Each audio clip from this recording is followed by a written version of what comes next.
হ্যাঁ ফুটেজ নিচ্ছি আর কি ভাই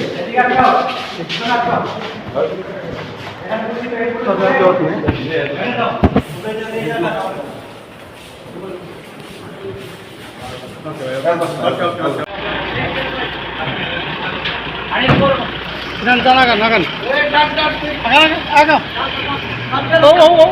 ওই গাড়ি আরে পড়ে যাবেন তো উঠে যাবেন যাবেন আপনি যাবেন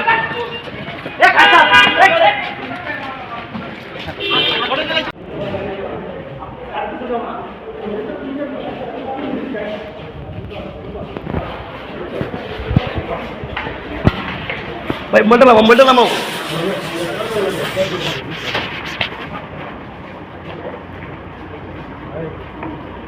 পুলিশ আমার খালি দূরে দাঁড়িয়ে থাকে পুরো কিছুই জানে না কি করতে হবে এই চান্স তো তাদের ভিতরে নাই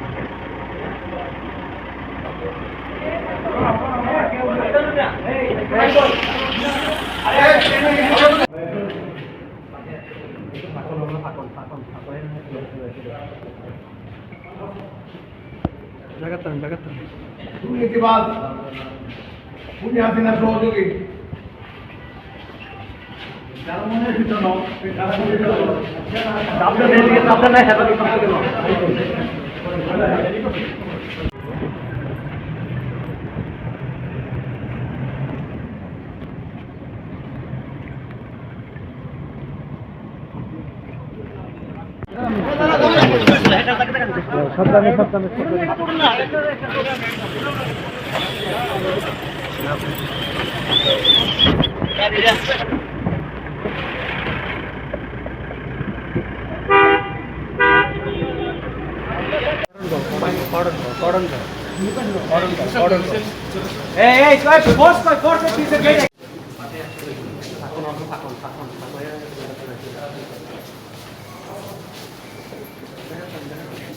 দুর্নীতিবাজ খুনি হাসিনা সহযোগী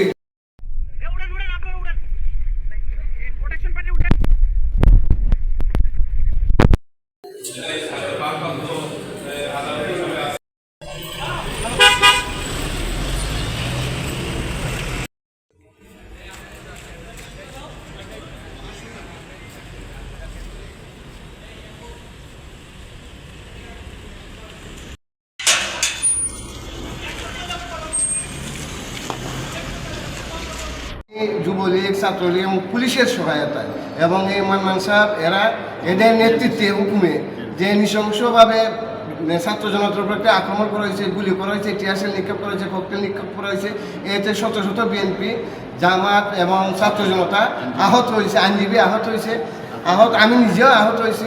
আহত হওয়ার পরে আমরা একটা মামলা করছি ডিমান্ডার দ্রুত বিচার ট্রাইব্যুনালে 99 জন আসামি দিয়ে রেকর্ড হয়েছে এবং পেনাল কোর্টে তারা এখানের মধ্যে ইনক্লুড আছে।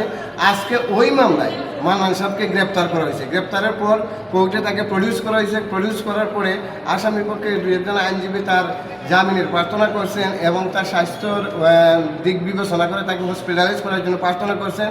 বিজ্ঞ আদালত এটা দ্রুত বিচার মামলা, যেহেতু দ্রুত বিচার মামলা দ্রুত বিচার কোর্টে এটার সমাধান করতে হবে। দ্রুত বিচার কোর্ট আজকে ছিলেন না বিদায় এটা জামিন শুনানি না করে তাকে কাস্টডিতে প্রেরণ করছেন, সিডাব্লিউ মিলে কাস্টডিতে প্রেরণ করছেন এবং জামিন শুনানি প্লাস পরবর্তীতে হয়তো রিমান্ডের প্রেয়ার আসবে। ওইগুলো দ্রুত বিচার ট্রাইব্যুনাল আসলে, দ্রুত বিচার আদালত আসলে ওইখানে নির্ধারিত ডেটে শুনানি হবে। ধন্যবাদ।